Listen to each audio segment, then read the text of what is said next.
में अपनी पहचान बना चुका है और जगह जगह अपनी छाप छोड़ रहा है। इसी कड़ी में खाचरोद का जो मटर है वो देश भर के अनेक प्रांतों में जाता है। खास करके यहाँ पर सोयाबीन की कटाई के तुरंत बाद ही खाचरोद क्षेत्र के जो किसान हैं वो तत्परता दिखाते हुए मटर की बुआई कर देते हैं ताकि उनको अच्छा लाभ मिल सके। इसी कड़ी में अच्छा उत्पादन खाचरोद के किसान यहाँ पर कमा रहे हैं। हमारे साथ बातचीत के लिए मटर मंडी के व्यापारी अनोखीलाल जी पाटीदार मौजूद हैं। आइए जानते हैं कि यहाँ का जो मटर है वो कहाँ कहाँ मंडी में जाता है। खाचरोद का मटर यहाँ की मिठास की वजह से सब दूर फेमस है साहब। यहाँ से महाराष्ट्र की हर एक मंडी में, गुजरात, राजस्थान, यूपी, दिल्ली वगैरह सब जगह लोडिंग होता है। और यहाँ पे किसान सोयाबीन की कटाई के बाद सीधी फसल लगाता है, जो 40 से 50 दिन में मटर आने लग जाती है, जिसमें किसानों को दूसरी फसल लगाने का भी मौका मिलता है। और रेट अच्छे मिलने की वजह से किसान इस फसल में ध्यान देता है। लेकिन विगत कुछ वर्षों से उत्पादन कम आ रहा है, इस बार भी गर्मी हुई है तो किसानों को इसका कम फायदा मिल रहा है। लेकिन फिर भी यहाँ पे बहुत बड़े पैमानों पे मटर होती है और बहुत बड़ी लोडिंग होती है साहब।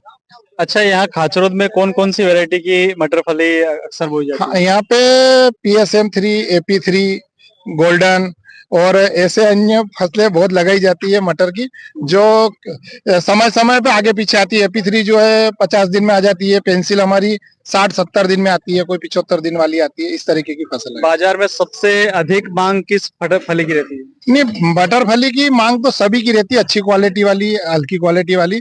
लेकिन जो स्टार्टिंग में जैसे पहले PSM3 चालू हुआ तो उसका लोडिंग हुआ 2-4 दिन। अब AP3 वाली जो आने लगी है तो AP3 का साइज लंबा होता है तो उसका थोड़ा मार्केट में डिमांड अच्छा रहता है, लंबी चाल वाली फली का। अभी जैसे हमने मंडी में जब भ्रमण किया तो काफी किसानों का उच्च क्वालिटी का जो माल था वो अच्छे दाम पर जा रहा था, लेकिन कई किसानों की फलियां ऊपर से अच्छी दिख रही थी लेकिन उनका भाव गिरा हुआ था। इसकी वजह क्या रहेगी? नहीं, ऐसा कुछ नहीं है। माल की क्वालिटी अगर अच्छी रहेगी तो अच्छा ही बिकेगा। नहीं, उसमें ऐसा भी कहा गया है कि कुछ कच्चे माल तोड़ करके लाए हैं किसान। नहीं, वो पपड़ी अगर लाए हैं किसान तो उसमें रेट कम मिलता है। किसानों से भी मेरा इस इंटरव्यू के माध्यम से कहना है कि अपनी मटर फली फुल दाने वाली भरी हुई लाए, ताकि उनको मंडी का रोज का जो रेट अच्छा रहता है वो अच्छे रेट मिलेंगे। ये नहीं कह सकते कि ये रेट फाइनली मिलेगा, क्योंकि रोज के रेट है अप डाउन होते रहते हैं क्वालिटी के हिसाब से। और जो आगे सेंटर पे माल बिकता है उसी हिसाब से यहाँ रोज बाजार खुलते हैं।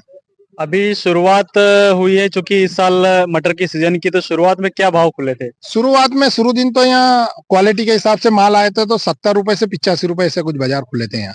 बाकी रोज आमदनी बढ़ती जा रही है तो बाजार कम होते जा रहे हैं। खाचरोद जो मंडी है वहां पर आसपास के कहाँ कहाँ के किसान यहाँ पर आते हैं? खाचरोद की मंडी में लगभग आसपास के बहुत दूर दूर से मटर आती है, क्योंकि यहाँ पे किसानों की मटर 12-1 बजे से बिकना चालू होती है तो रात को 6-7-8 बजे तक बिकती है।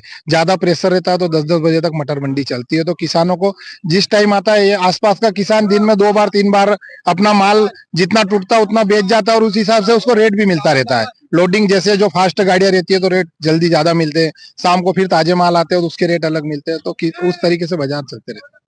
तो ये थे मटर मंडी के व्यापारी अनोखीलाल जी पाटीदार। इनका यही कहना है कि किसान पका हुआ माल मंडी में अगर लेकर के आएगा तो निश्चित रूप से उनको अच्छा दाम मिलेगा। कई बार किसान कच्चा माल तोड़ करके लाते हैं जिसकी वजह से उनको नुकसान का सामना करना पड़ता है। इसके साथ ही उत्पादन में भी भारी गिरावट देखने को मिलती है। ये जो मंडी है यहाँ पर काफी संख्या में किसान यहाँ पर आते हैं।